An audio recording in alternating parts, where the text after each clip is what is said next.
ada sebuah renungan. Ada seorang pelajar, dia suka melukis. Suatu hari dia melukis, dia merasa lukisannya ini lukisan yang terbaik yang pernah dia buat. Karena dia bangga dengan lukisan yang telah dia buat ini, akhirnya dia tempel di etalase sekolahnya. Dia tempel di dinding supaya semua orang yang ada di sekolah itu melihat lukisan terbaiknya. Di bawah lukisan yang dia tempel di dinding, dia taruh catatan. Silakan diberi tanda. Silakan dikoreksi ketika ada kekurangan, tolong diberi spidol warna merah. Tulis catatan kecil itu di bawah lukisan itu. Apa yang terjadi ketika sore hari dia lihat lukisan itu, ternyata lukisan itu penuh dengan tinta merah. Sampai-sampai lukisan itu tidak jelas lagi gambarnya. Begitu banyaknya coretan-coretan warna merah karena dia menulis silakan dicoret, silakan dikoreksi bagian-bagian yang perlu dikoreksi. Akhirnya dia merasa kecewa karena dia anggap itulah lukisan terbaiknya, ternyata penuh dengan coretan, penuh dengan koreksi. Dia datang menghadap kepada gurunya, dia bertanya, "Wahai guru, saya kecewa sekali. Saya kira gambar saya itu yang paling bagus loh. Ternyata penuh dengan kekurangan." Apa jawaban gurunya? "Kau menggambar lagi yang paling bagus, kemudian kau tempel lagi. Dan kau tulis di bawah gambar itu, silakan dibenarkan kesalahan dalam lukisan ini, tolong dibenarkan dengan menggunakan kuas dan cat yang ada di bawah ini. Tolong dibenarkan dengan kuas dan cat kalau ada kesalahan dalam lukisan ini." Sampai sore tidak ada seorang pun yang berani memberi tanda pada lukisan itu. Akhirnya dia datang menghadap sama gurunya, "Wahai guru, tidak ada yang mau mengoreksi lukisan saya." Apa kata gurunya? "Begitulah manusia. Begitulah manusia untuk menjadi tukang protes, tukang kritik, tukang komentar, menyalah-nyalahkan orang, mencari kekurangan-kekurangan orang itu gampang sekali. Semua orang bisa. Anak kecil pun bisa, maja ya roh, salah ya roh. Seandainya warna begini, seandainya nak kasih begini. Semua orang bisa bicara. Tapi kalau dikasih kuas, dikasih cat untuk membenarkan, itu susah. Untuk mencari solusi, itu tidak gampang. Tidak segampang itu. Mega to mega bicara nah. Aga toro yo ustaz se makku alena namo mengaji ditulis sing. Iku paling mencajiman. Iku boleh mengaji, iku boleh mak bang. Ayo pak bang yang wajah tajwid nah. Coba boleh iku. Tidak semua orang bisa memberi solusi, tapi mencari-cari kesalahan itu pada umumnya semua orang bisa. Dalam artian jamaah sekalian yang sama berbahagia, Syekh Ibnu Athaillah ingin mengajarkan kepada kita, carilah kekuranganmu, carilah kelemahanmu, dan mintalah kepada Allah agar engkau dibimbing, karena kita tidak pernah lepas dari kekurangan.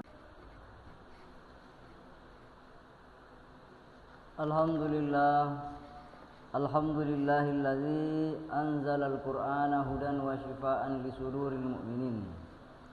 Asyhadu an la ilaha illallah wahdahu la syarika lah. Wa asyhadu anna sayyidana wa maulana Muhammadin sallallahu alaihi wasallam. Amma ba'd. Wa ya ibadallah, usikum wa nafsi bitaqwallah. Faqad fazal muttaqun. Waqad qala Allah Ta'ala fi kitabihil karim wa huwa asdaqul qailin. A'udzu billahi minasy syaithanir rajim. Bismillahirrahmanirrahim. Ya ayyuhalladzina amanu taqullaha haqqa tuqatih wa la tamutunna illa wa antum muslimun. Jamaah Jumat rahimakumullah, marilah senantiasa kita tingkatkan takwa kita kepada Allah Subhanahu wa taala. Takwa yang sebenar-benarnya. Takwa yang mengantarkan kita semakin dekat kepada Allah dan semakin menjauhkan kita dari murkanya. Salawat dan salam senantiasa kita persembahkan kepada baginda Rasulullah SAW, wujud daripada kecintaan kita kepada baginda Rasulullah SAW.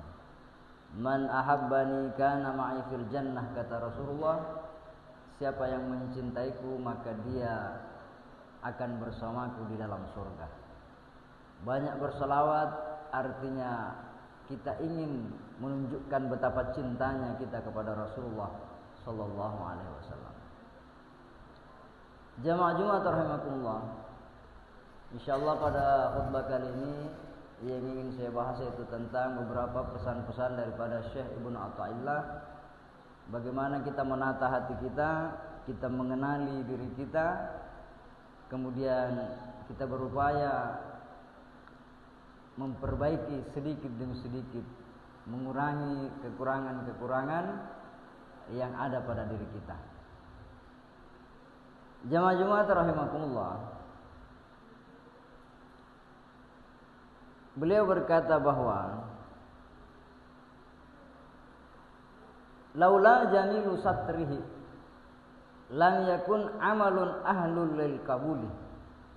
Seandainya bukan karena keindahan Allah menutupi kekurangan-kekurangan kita, maka tidak ada ibadah yang berhak diterima oleh Allah Subhanahu wa taala.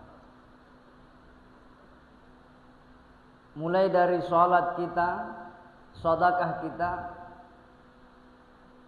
ibadah-ibadah kita, selalu ada hal-hal yang kurang di dalamnya, tidak ada yang sempurna. Maka kesempurnaan itu disempurnakan oleh Allah Subhanahu wa taala. Kita salat, mulai kita takbir sampai kita salam, tentu banyak hal-hal yang membuat kita tidak khusyuk, yang membuat kita lalai. Kadang kita terburu-buru, kadang kita kurang ikhlas, kadang konsentrasi kita keluar terbang jauh entah kemana. Tidak ada orang bisa sempurna mulai takbir sampai salam. Maka seandainya Allah tidak menutupi kekurangan-kekurangan kita dalam beribadah, maka tidak ada ibadah satupun yang berhak diterima. Kita menyumbang masjid ini, kita ikhlas sekali. Lama kelamaan ada hal yang kurang menyenangkan dalam diri kita. Adeu ko jiru panitia, deu ko jiru pegawai syara. Akhirnya apa? Amal kita yang awalnya ikhlas semata-mata karena Allah, akhirnya gugur. Kenapa? Kita tidak mampu menjaga aib dan kekurangannya. Jamaah sekalian yang sama berbahagia, kita peduli, kita bantu orang. Karena kita rasa empati yang mendorong kita berbuat baik kepada orang itu. Magi mu tolong yanu, mesti nyawaku mitai. Kasihan sekali saya lihat dia. Maka saya ikhlas membantunya. Suatu hari kita minta bantu, tidak dibalas bantuan, maka kita kecewa dengan orang itu. Kita katakan kurang ajar iroyanu, ini sengelena, watunna kasiasi, watunna masusah, ya mitolongi, nalupa ini, namusir untuk kolalangi deto na melo mecawa. Maka amal kita yang awalnya tulus ikhlas akhirnya terhapus. Maka jamaah sekalian yang sama berbahagia, laula jamilu satrihi lama kana amalun ahlan lil ibadah lil qabul. Seandainya bukan karena kemuliaan Allah, keindahan bagaimana Allah menutupi aib-aib kekurangan-kekurangan dalam ibadah kita, maka niscaya tidak ada satupun ibadah yang berhak diterima oleh Allah Subhanahu wa taala. Oleh karena itu jamaah sekalian yang sama berbahagia, kata Syekh Ibnu Athaillah, matlabul arifina minallahi as-sidqah fil ubudiyyati. Yang dituju, yang diinginkan oleh orang-orang yang mengenal Allah adalah as-sidqah, ketulusan di dalam beribadah. Wal qiyama bi huquqir rububiyyati. Yang diinginkan oleh orang-orang yang mengenal Allah bukan ibadah, tetapi menegakkan hak-hak ketuhanannya Allah Subhanahu wa taala. Dia tidak minta surga, dia tidak minta dihindarkan dari neraka, dia tidak minta balasan di dunia maupun di akhirat. Orang yang mengenal Allah, yang dia minta adalah ketulusan di dalam melakukan ibadah itu. Bagaimana tulus dalam beribadah? Meskipun gelap malam, meskipun kita mengantuk, meskipun kita capek, tetap berangkat memenuhi panggilan Allah Subhanahu wa taala. Meskipun hartanya habis, meskipun badannya sakit, tetap dia datang memenuhi panggilan Tuhan. Itulah namanya ketulusan di dalam beribadah. Meskipun dia dicaci maki orang, meskipun kebaikannya tidak dihargai orang, dia tetap berbuat baik. Apa itu? Ketulusan di dalam beribadah. Ini yang dicari oleh orang-orang yang mengenal Allah. Kalau ada orang dipuji, dia tambahi kebaikannya, dicaci, dicela, tidak dihargai, dia berhenti berbuat baik, itu sifat orang munafik. Maka berapa banyak kemunafikan yang ada dalam diri kita. Banyak orang kita perbaiki salat, banyak orang kita bersungguh-sungguh bekerja. Tidak ada orang kita santai-santai beribadah. Tidak ada yang puji, tidak ada yang memberi penghargaan. Salat semau kita. Itu artinya tidak ada ketulusan di dalam ibadah kita. Jamaah sekalian yang sama berbahagia. Wal qiyama bi huquqir rububiyyah. Yang diinginkan oleh orang-orang yang mengenal Allah adalah menegakkan hak Allah. Apa haknya Allah? Ketika engkau diuji, bersabarlah. Ketika engkau diberi nikmat, bersyukurlah. Ketika engkau menjalani kehidupanmu, serahkan baik dan buruknya kepada Allah. Tawakkal ilallah. Ketika engkau salat, hadirkan hatimu bersama Allah. Ketika engkau mendapat keilmuan, mendapat jabatan, mendapat hal-hal yang baik, tanamkan ketawaduan dalam dirimu. Itu artinya tanamkan, tegakkan hak-hak rububiyah. Kenapa engkau salat? Karena memang saya seorang hamba yang harus mengabdi kepada Tuhannya. Kenapa engkau berdakwah? Karena memang dakwah itu adalah menyampaikan cahaya-cahaya Tuhan supaya sampai ke dalam hati-hati saudara kita. Tidak ada tujuan lain. Kenapa engkau selalu berbuat baik? Itu ungkapan terima kasih kepada Tuhan. Tegakkan hak-hak ketuhanan. Bukan kita sholat karena kita orang Islam, bukan kita sholat bukan kita pergi ke masjid karena kita orang Islam. Itu rendah sekali nilainya. Orang yang mengenal Allah, dia beribadah karena ingin menegakkan hak ketuhanan Allah sebagai Tuhan yang tempat kita bergantung segala-galanya. Jamaah Jumat rahimakumullah. Kemudian permintaan para orang-orang yang mengenal Allah itu jauh berbeda dengan permintaan kita. Beliau berkata, anta ila hilmihi idza ata'tahu ahwaja minka ila hilmihi idza asaitahu. Engkau lebih butuh kepada pertolongan Allah ketika engkau beribadah daripada ketika engkau melakukan maksiat. Ketika kita sholat, kita lebih butuh kepada Allah daripada ketika kita sedang berdosa. Ketika kita buang takbir kita minta, ya Allah, datangkan kehusyuan dalam diri saya. Datangkan rasa nikmat dalam ibadah ini. Ketika kita sedang melakukan ibadah-ibadah, kita lebih butuh pertolongan Allah agar diberi taufiknya, hidayahnya, dibimbing sampai selesai perjalanan kita. Oleh karena itu kita selalu mohon ihdinas siratal mustaqim. Ya Allah tunjuki saya, istiqomahkan saya, tetapkan hati saya kokoh di dalam jalan yang lurus.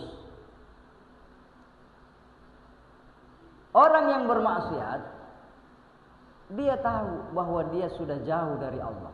Tetapi kita kadang beribadah, kita merasa dekat padahal kita jauh dari Allah. Kita katakan ini sesuai dengan ajaran agama, cocok nih, tapi kan nafsumu itu. Cocok nih, ini perintah agama, tapi emosimu itu. Niatmu bukan karena Allah. Jamaah sekalian yang sama berbahagia. Oleh karena itu, Syekh Ibnu Athaillah berkata, as-satru ala qismaini. Satrun anil ma'siyati wa satrun fiha. Ada dua permohonan yang berbeda. Ada yang minta kepada Allah agar dijauhkan dari maksiat.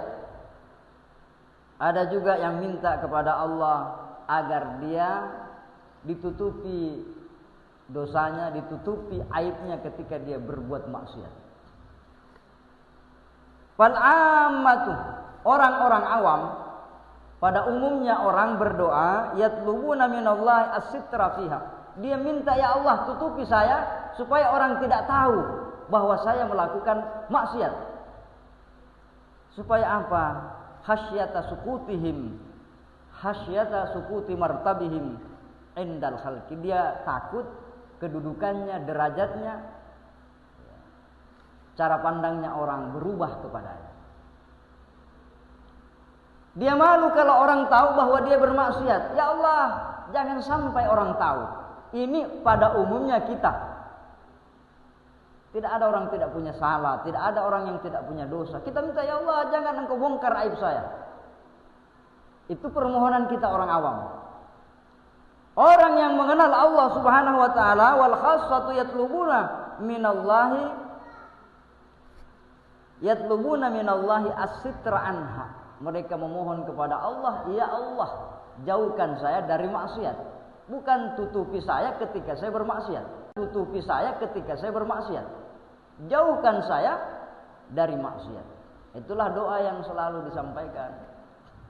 Bahwa ya Allahu biha, ya Allahu biha, ya Allahu bihusnil khatimah. Ya Allah lindungi saya, ya Allah lindungi saya. Bimbing saya sampai akhir hidup saya sehingga bisa husnul khatimah. Bukan ya Allah ampuni dosa saya, berarti kita berdosa banyak kan gitu. Tapi bagaimana hatinya dilindungi oleh Allah sehingga tidak terbayang manisnya dosa. Yang membuat kita berbuat dosa karena terbayang-bayang betapa indahnya dosa itu. Jamaah sekalian yang sama berbahagia. Maka Syekh Ibnu Athaillah berkata, man akramaka fa innama akrama jamila sitraka. Man akramaka, siapa yang memuliakanmu, fa innama akrama fika jamila satrihi. Siapa yang memuliakanmu, dia memuliakan Allah yang menutupi kekuranganmu. Oh ini bapak luar biasa, ahli ibadah. Kalau dia tahu dosa tak, dia tahu kekurangan tak, tentu dia tidak memuji kita. Kenapa dia memuji kita? Karena dia tidak tahu kekurangan kita. Kenapa? Karena Allah yang menutupinya. Seandainya dibuka, bagaimana ketika kita sholat, hati kita kemana, bacaan kita kemana?